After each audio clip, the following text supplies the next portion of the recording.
I can handle it. Okay. That'll be fine. Okay, thank you.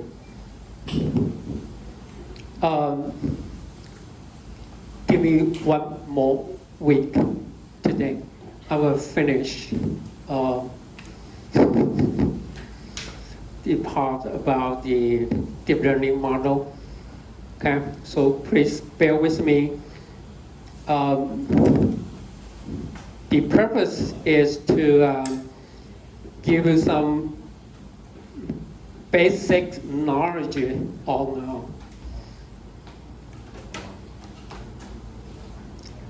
multi-layer perceptron and convolutional neural network, okay, for supervised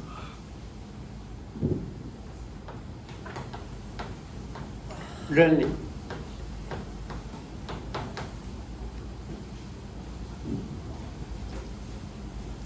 And also the autoencoders, well, which have the architecture of encoder and decoder.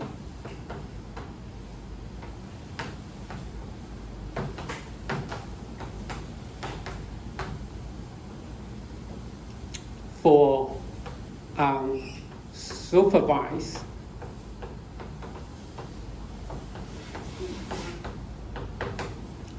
learning. Okay, so with MLP, CNN, or for autoencoder, you can apply that for classification.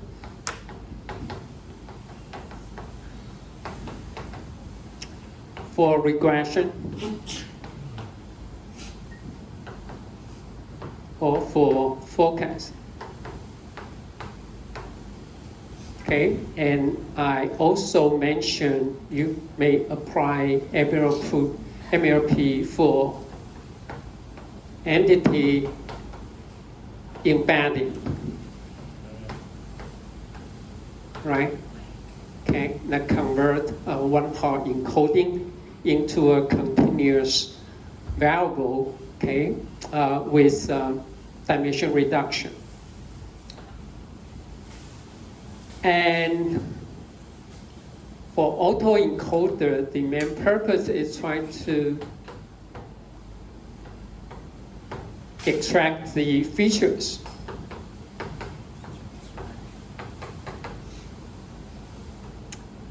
And it can use for reconstruction of the input data, especially for unstructured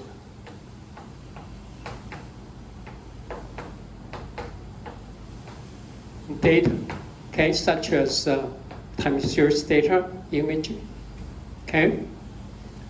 And I also introduced how to use autoencoder to handle the missing value, okay? Well, you can think of this as a mask, okay? Mask. Autoencoded. Well, for missing value, I mean the input is vector value data, vector value. Okay, not image, not time series. Okay, I already mentioned that, right? Okay, we can mask the feature with the missing value. Today, I would like also to talk about MLP for missing value. Okay, for missing value. Now, in this case, we take MLP as a regressor. Okay, it means what? Suppose we have a feature vector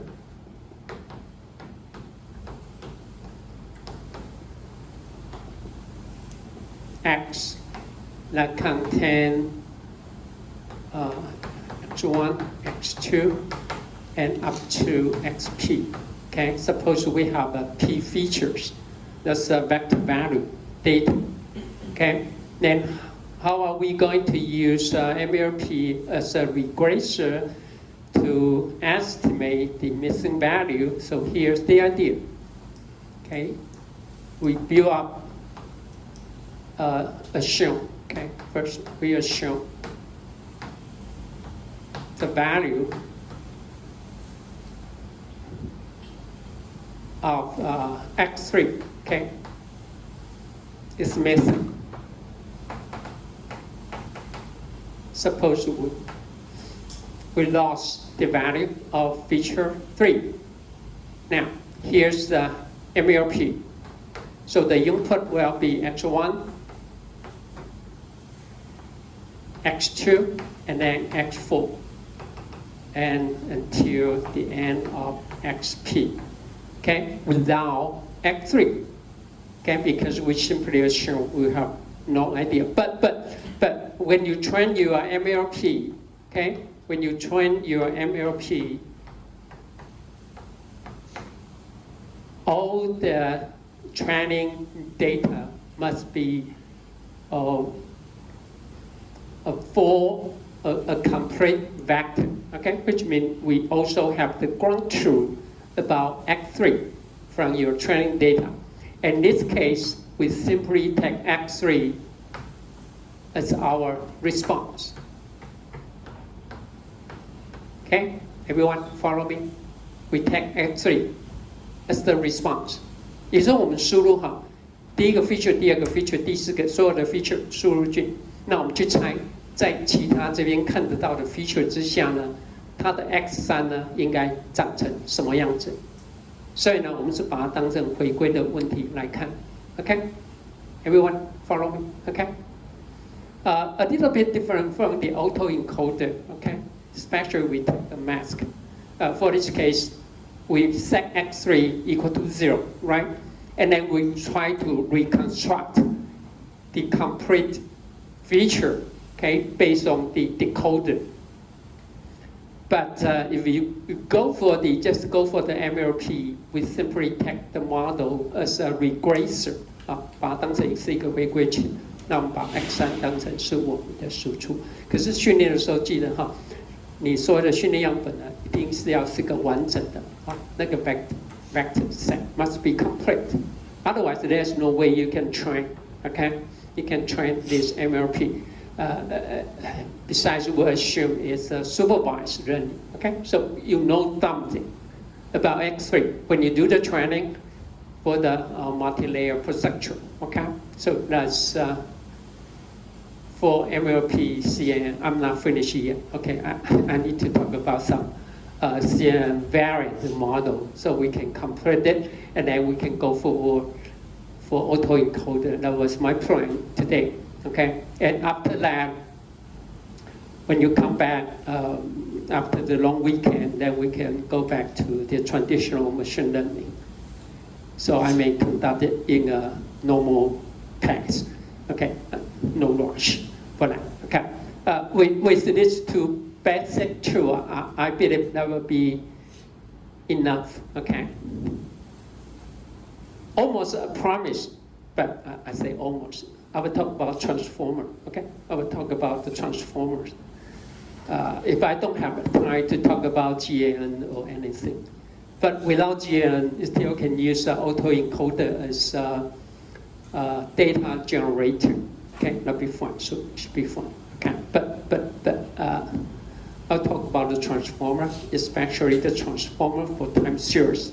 Okay, forecast and time signal reconstruction. Okay, so let me finish all the remaining part about MLP and CNN. Okay, so. What else you need to know about? Oh, okay, before I talk about the CNN variant architecture, let me say something about the, as you know, the deep learning model or deep learning technique is so-called data hungry, okay? It's data hungry, which means you need to provide a very large data set to train your model so that you can have a reliable or robust model. But in a lot of cases, here we have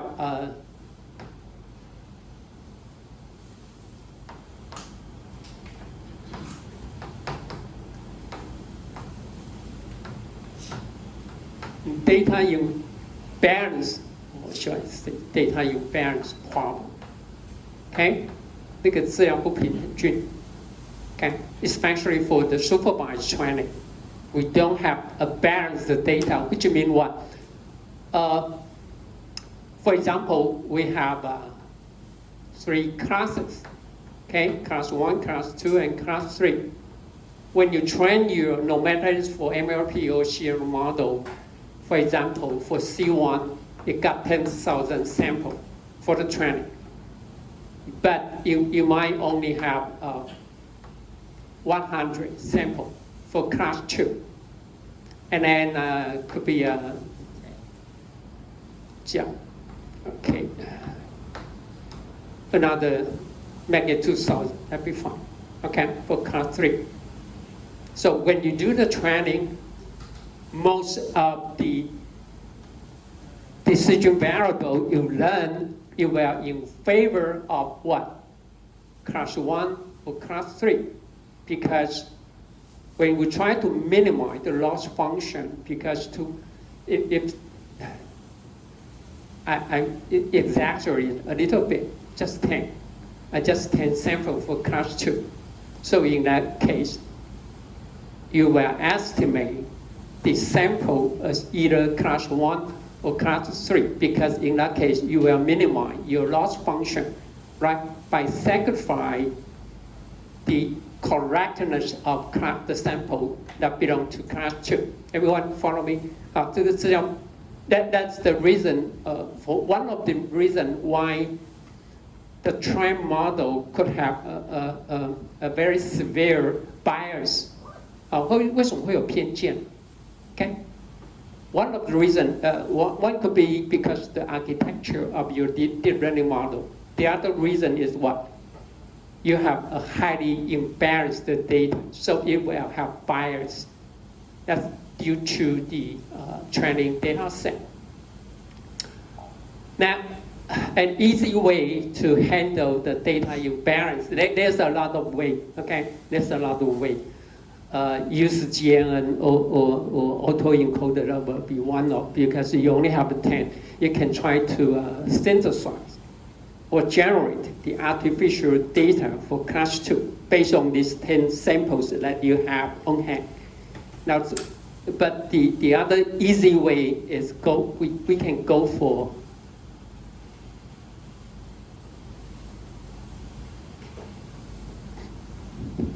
when you train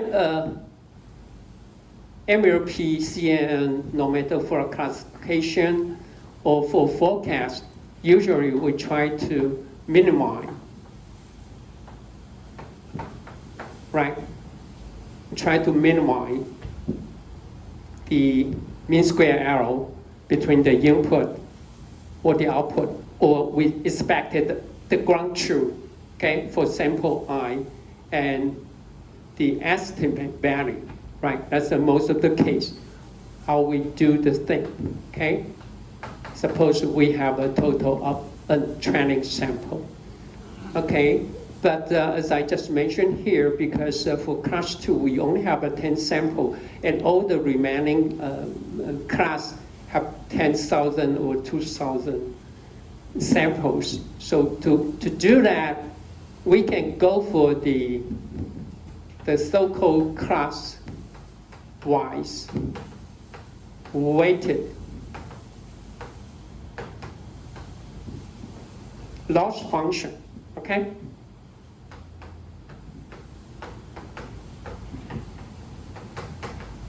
So in this case, the loss, the class-wise, okay, the class-wise,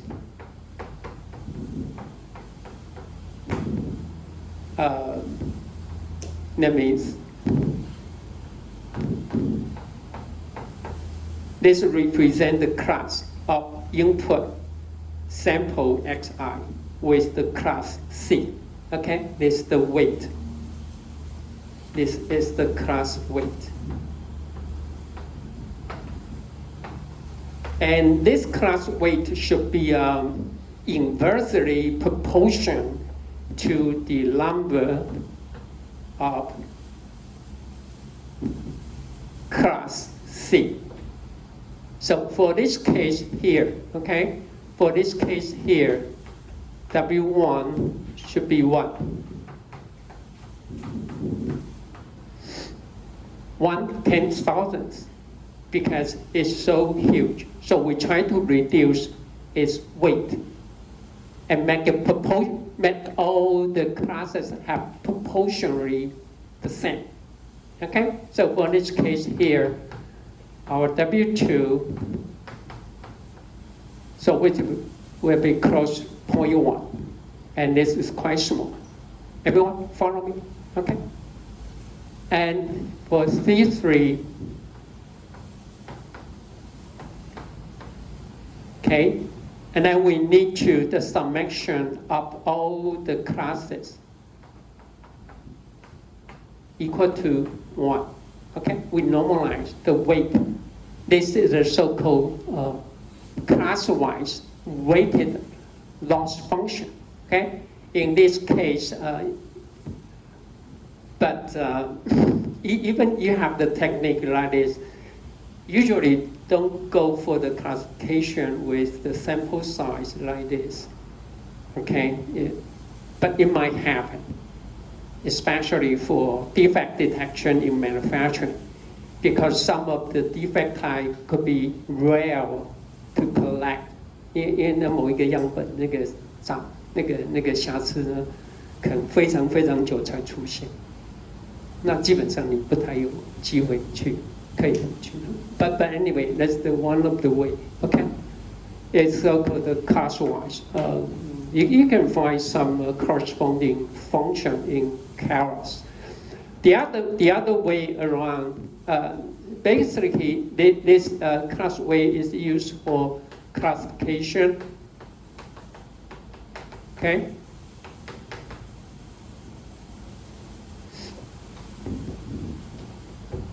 Or we can go for, let me just change it a little bit. We can go for the sample-wise.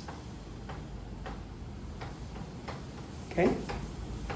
We can go for the sample-wise weighted loss function. The original one, the weight, is correspond to the class for each training sample.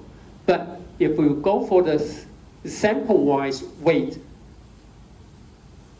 then we can simply just put it as W sub R. That's for, this is the sample weight, okay? This is the sample weight, okay? For training sample R. And the sample weight somehow is proportional to the arrow, okay?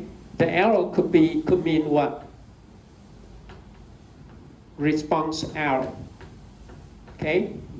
Response arrow. We try, if you go for the regression.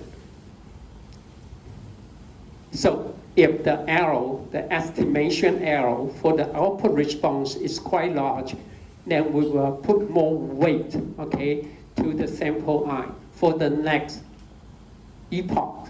Okay, for the next. So the weight well can change it after every epoch. 好，这是每一个递回运算后我们会修正。那跟什么有关系呢？跟它的 error。OK， 假如说我们量的是 response or reconstruction error。or the reconstruction error. Okay.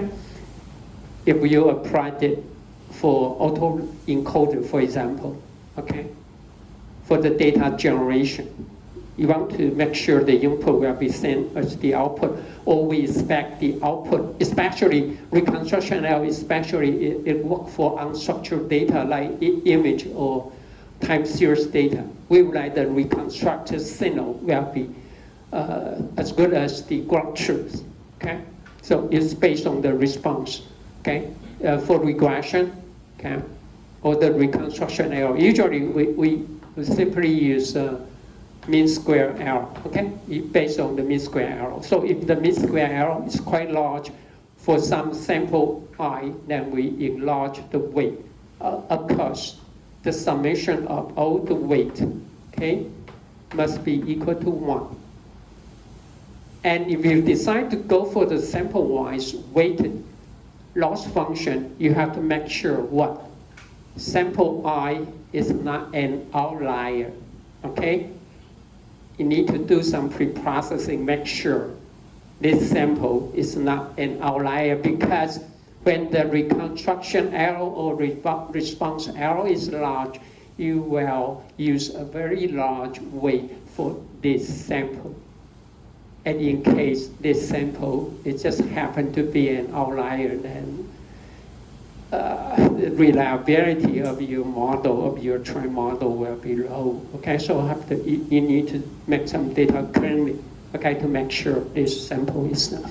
So anyway, to handle the imbalanced data, okay, especially for classification, then you can use a class-wise weight, and for some application, you can go for the sample-wise weighted, okay, sample-wise weighted. That's something you can do to train your model, okay? Actually, the commonly used method, besides the class weight or sample-wise weight, usually you can go for undersampling, okay? Or what? Oversampling. Undersampling is definitely is not a good case to use undersampling, because CT only have 10. The so-called undersampling is what? You just randomly select 10 samples from class 1. Then you drop most of the 9,990 samples. You know what I'm saying? Undersample 就是我让每一个undersample 就是抽样比较少，那以谁为准 ？C2 因为只有10个，所以我这边抽10个，这边呢也抽10个，那不好 ，OK？ Yeah. But anyway, you can go for ensemble. Okay, I will talk about that later on. When we come to the machine learning, you can handle this problem on the sampling with ensemble. Okay, the other way around is go in the reverse way is oversampling. Okay, oversampling. Which one? You just keep repeating these 10 samples until you reach 2,000 or even 10,000. But in this case, most of the sample oversampling sample will be repeated. Okay, because the ground truth is you only have 10 sample for class 2. The other way, as I just mentioned, you can go use autoencoder or GAN or any data generator, okay, to duplicate or to synthesize the data point based on the ground truth, okay, that you have.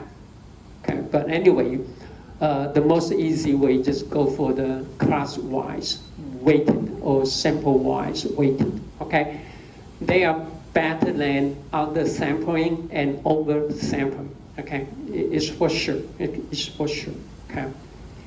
Compare with the synthesized data, then depends on what will be the generator you use, okay?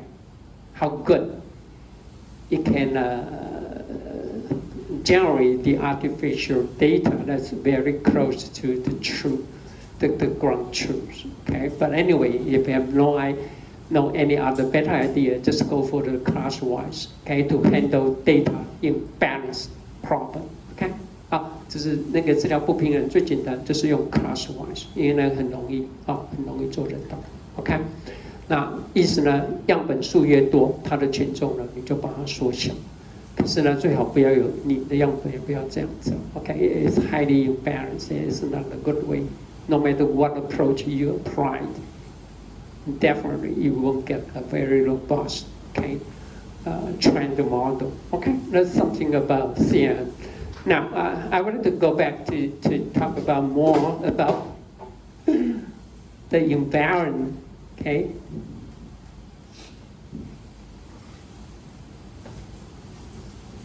Uh,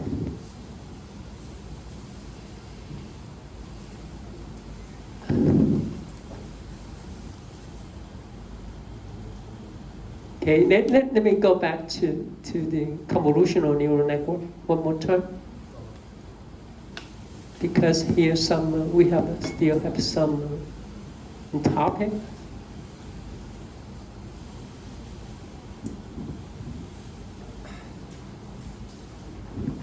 Okay, we almost finished everything here, okay? But at the end,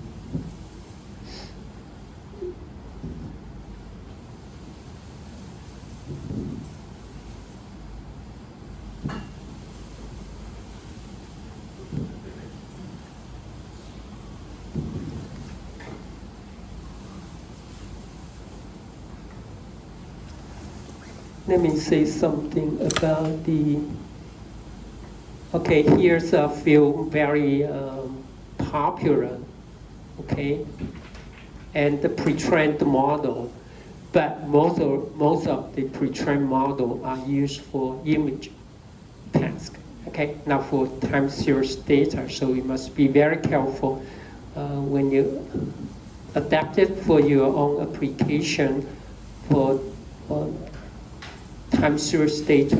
Okay, here I would like to introduce some of the model, especially for inception, okay? Inception module.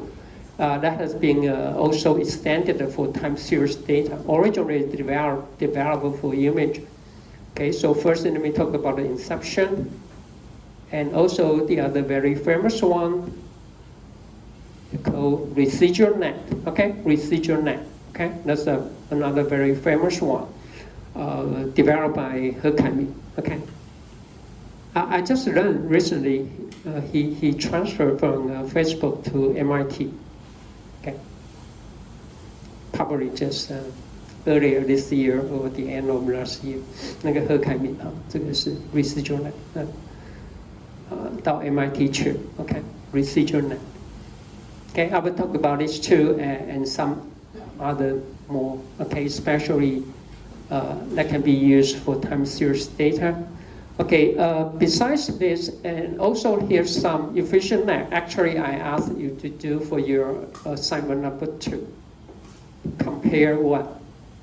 The depth, okay, of your convolutional model, or the width of each layer, and also the input resolution. And actually, these 3 parameters will determine the architecture that will formulate the efficient net. That's one of something you need to watch out. The other one is the dense net. Okay, I will show you how to do it. Okay, so let's go back to take a look first for. I also did some of the information. Okay, that will be the 10 CM architecture. You can take a look of more. Okay, architecture with a very complicated connection, okay? So basically, that's all it does, okay? So let's go for the residual net, okay? RES means residual, okay? 残差, 残差. Let's take a look at this. Here made a comparison, okay? Because in the original residual net, it goes for convolution, they call residual block, okay? Residual block. Each block will contain 2 continuous convolution, okay? Convolution, then output. A so-called planned layer, that's the traditional way we input X. X could be the original input or the feature map from the previous block, okay? 它这个可能是原始的输入，或是来自于上一层的那个 block 的输出。Okay, then you will go for convolution 1 and then convolution 2. Okay, that's the traditional way. We import X, do the convolution, and then convolution. We generate the output, the code h of X. Okay, most of the case we use a red loop. Okay, we just we just retain the positive value. All the output value is negative, we set it to 0. That's red rule. Of course, you can change it to linear red rule or any other red rule based function. Okay, and here comes the residual net. Okay, so here, this is the so-called skip connection. Skip connection. Skip means you will jump. Okay, you will skip convolution 1, convolution 2. Okay, and put it here. Okay, so the idea for the residual net is we input X, then you go for the convolution 1, and then convolution 2. Okay?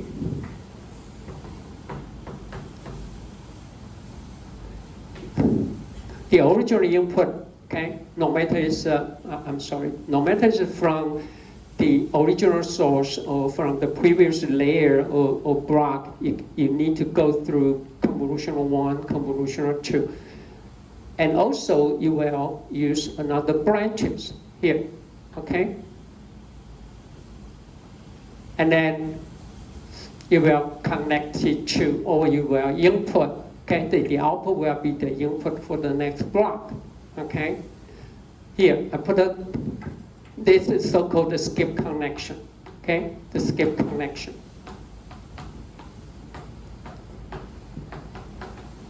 Skip what? Skip the convolution 1 and convolution 2. So, as you know, in the original residual net, okay, it can skip as more than 152 layers. So you know, as we talk about the CNN, there's a major problem in the early day of CNN is what? The gradient vanish, especially when it goes very deep.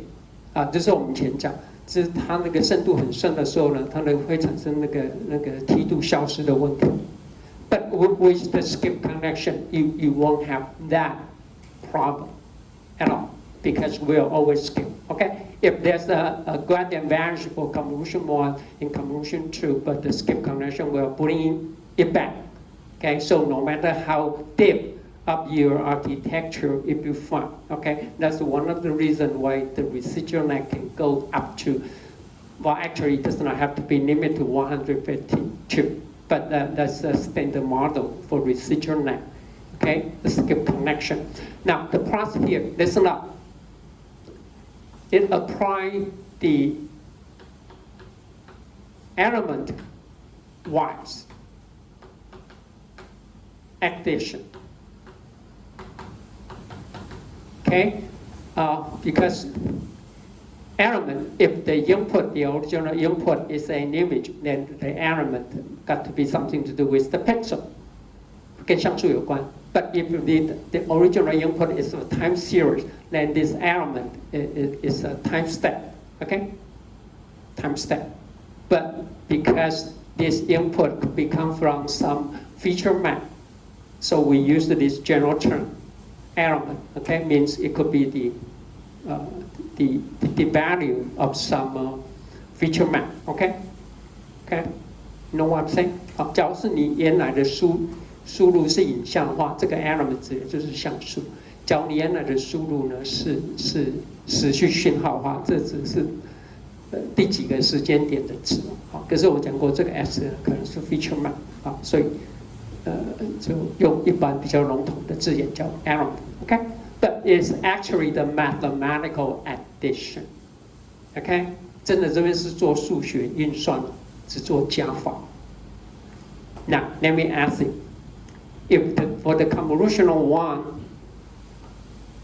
suppose X, the channel is C, okay? Let me use this notation represent the number of channel.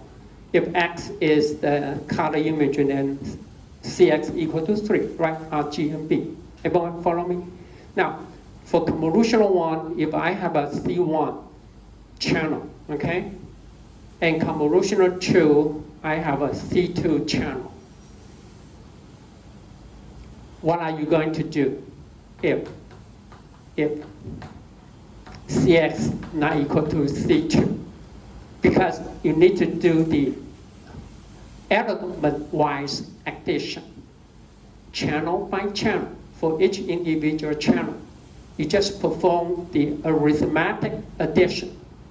So my question is, if the number of channel, which is Cx, of the input is not equal to the output, okay? Because which means you have a C2 filter, right? After the convolution, the output channel will be C2. Everyone follow me? So what would happen if Cx is not equal to C2? For example, Cx equal to 3, but C2 have 5. Then there's no way you can do the addition for each corresponding channel. 知道我在说什么吗？因为这个角数就像影像 RGB， 它的 channel 就有3个。你到这边呢，你用了5个 filter， 所以呢，它的 feature map 的 channel 呢的 depth 呢又有5。那5跟3不能加，记得不能加哦。Which means the number they must be the same.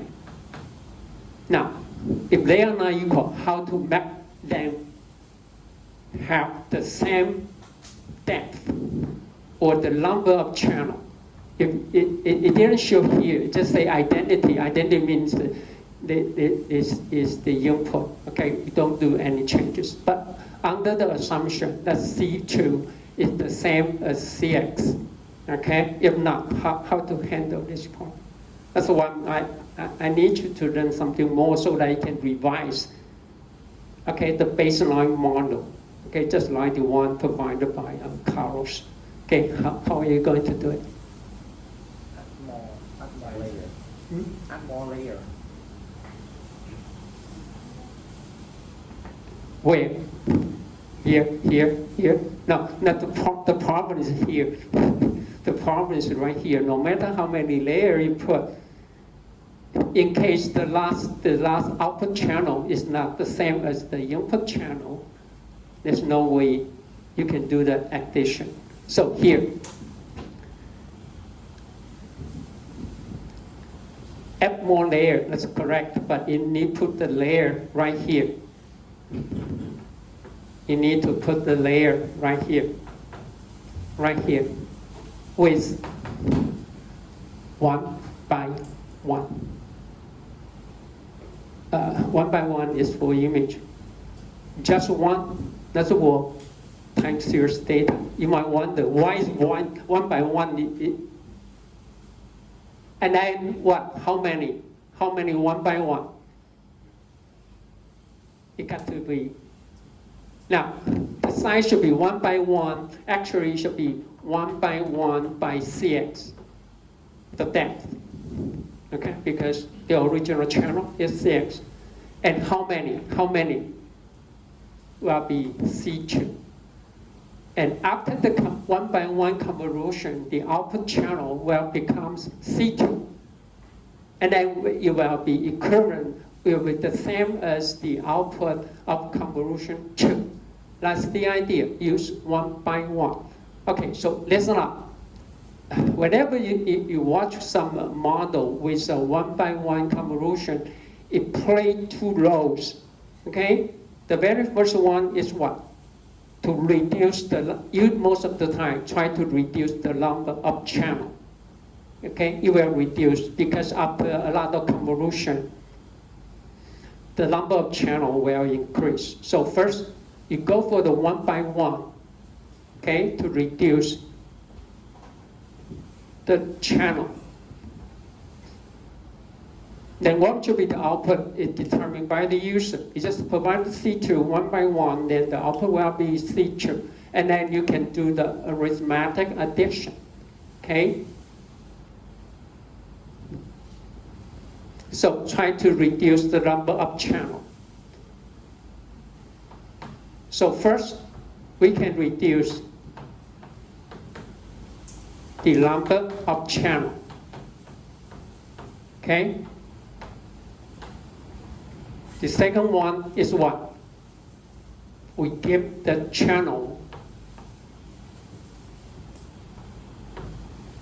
channel-wise attention。这个就是你要看那个 transformer 才有那个 attention 的机制哦，它也有。We put the attention on the channel. It means what? Let me use an image as an example. It's much easier to understand. Okay, suppose we have just make it RGB. Okay, it's a 3-channel. What does it mean by 1 by 1? What does it mean by 1 by 1? 1 by 1 convolution. It means what? I have a W1, W2, and W3. And this, well, if we do the convolution pixel by pixel with the same filter, know what I'm saying? Wherever some input times the weight, it's called the attention.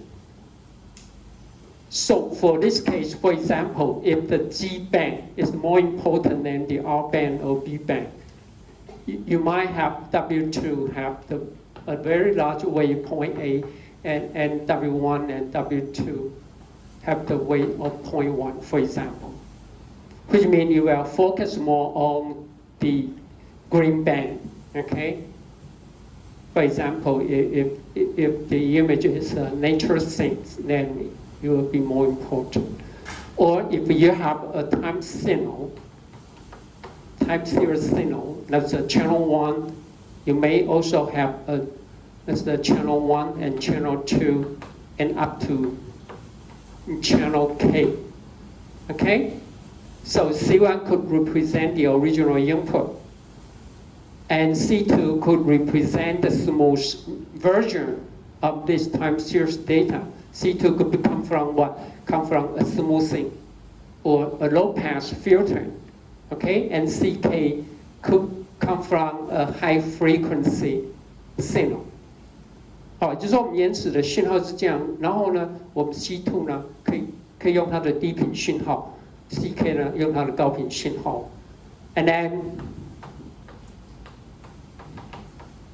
you have the corresponding weight W1 and up to WK.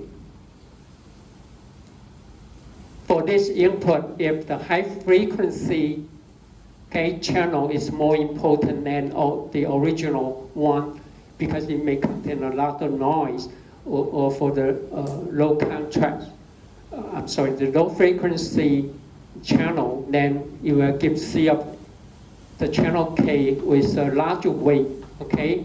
And all other may have a very low weight. Okay, so the purpose, first try to reduce the number of channels. For this case here, especially for the residual neck or for the skip connection, when you need to do the arithmetic addition, you have to make sure, okay, the input channel should be equal to the final output channel. Otherwise, there's no way you can do the addition. The other way around is to put more attention on some channels, okay? More attention.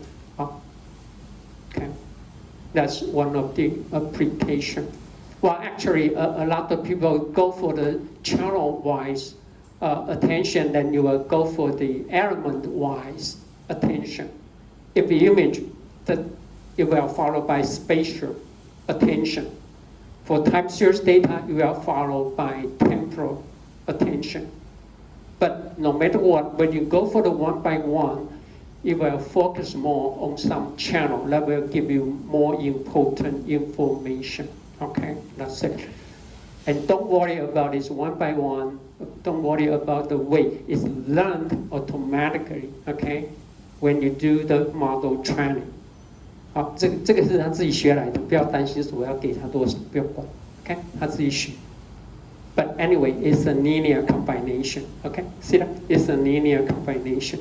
A linear combination. But anyway, you will put more weight on the more important channel. Okay, so that's it. Okay, and then why is it called residual? Okay, the original plan, the input X go for convolution 1, convolution 2, then we estimate the output X. But for the residual net here, you try to learn the residual. Okay, f of X is the residual. We process the original input, so f of X, the residual plus the original one, well, becomes this, just like the plan block, okay, which is h of X. Okay, so that's how we interpret.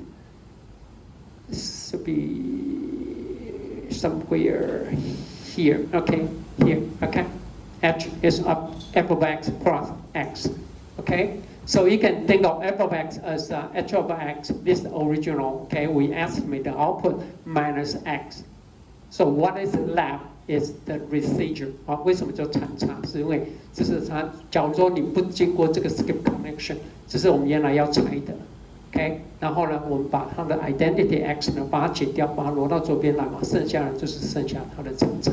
This is how we call it residual. Why we call it residual? Okay, it's very robust when you have a very deep convolutional neural network. Okay, like the residual net. Okay. Okay, so that's the first skip connection that you can apply. Okay, any questions? Okay, if not, let's go for the inception. Okay, it also used a lot in time series data, for time series data. Okay, the older version is called GoogleNet. Because for this case, when you apply for your assignment number 2, you need to determine what should be the filter size, right? You need to try out 3x3 for image, or 1x3 for time series data, or 1x5, or 1x7. Now, you need to struggle, okay, between which should be used a large window, or large filter size, or small window size. Exception tells you don't worry about it. You can use a multiple kernel size simultaneously, okay? You are branches, okay, in parallel. So for a very large kernel or filter size, it tries to extract the global information of the input or the feature map for the next operation, okay? So if the kernel size is very large, it looks for the global representation. For time series data, usually this is look for the trend. 教你谈的是时序信号。你的 window size 很大，一般的就看它的趋势。But if the time series data or the model is used for anomaly detection, okay? For just like your assignment number 3, you want to try to look for the upward shift, right? The location for the upward shift. Then you need to look for the local information. In that case, usually we will use a smaller kernel, okay? So it will use both a large kernel and a small kernel, try to extract or interact with the global information and local information at the same time, so that you don't have struggle between what should be the best filter. Okay. Okay. So here's I go too slow. Okay. Anyway, that's from the previous layer. Then after that, see that. You can do 1x1 convolution, 3x3 convolution, 5x5. This is the original model. You also go for a 3x3 mass pooling, okay? And then it concatenate all this, okay, output channel together. So usually after that, we will go with what? A 1x1 convolution. Why is that? Because if the channel is 10, this is another 10, so 10, 10, and 10 channel, and also 10 channel for this, you will add up to 40 channels, okay? 所以它的因为 concatenate 把它串接在一起，它会太大，有时候太多了后面不好算。一般来讲，后面呢会接一个1乘1的 convolution. Okay, after that we will go for the 1x1. That's called transaction. Okay, transaction. We try to reduce the number of channels after the concatenation. Okay, so that's the idea. Just go for the parallel operation. Apparently, 1x1 or 3x3 is look for the local of information. And 5 by 5, of course, you can use a 15 by 15, that'll be fine up to your application. Then a logic filter is look for the trend, okay? A global trend. But anyway, no matter what, you concatenate all the information together. And then you go for the 1 by 1, okay, 1 by 1, so that your system will know which channel will be more important than the other channels, okay? Right? So let's take a break. This is called the inception, okay? Inception module, okay?